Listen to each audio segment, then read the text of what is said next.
What is the average expected net profit for startup? It varies. If you're a services company, you definitely want to make more profits because you want to sustain. If you're a product company, you have to have at least 3 years of a gap. If you're a product company, consumer product company, you typically keep a 3 years of sustenance. So for the first 3 years, you are okay to eat your losses. In a services company, you can be profitable from day one. What only after that matters is how fast you're getting the business, how well you're delivering.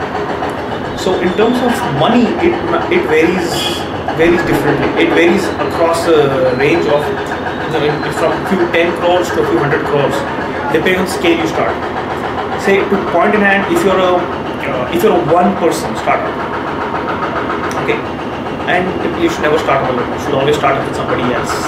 But suppose you're a 2-people startup, you calculate what your income would have been were you in the services company, double that, and say that should be my income. So for example, if you're earning 10 lakhs and you're 2 people, together you're 20 lakhs income that you'll be getting as salaries. So your target should be 40 lakhs.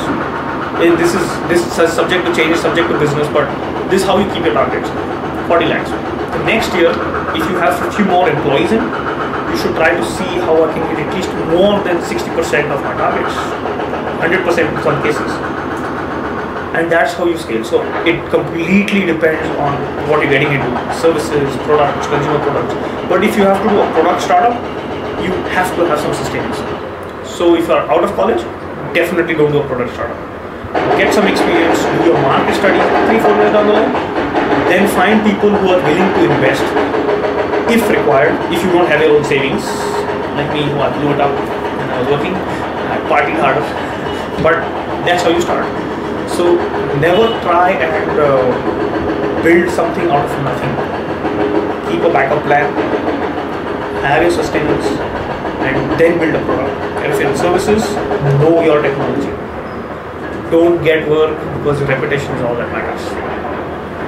Hope that answers the question a little bit without giving any sort of figures everywhere.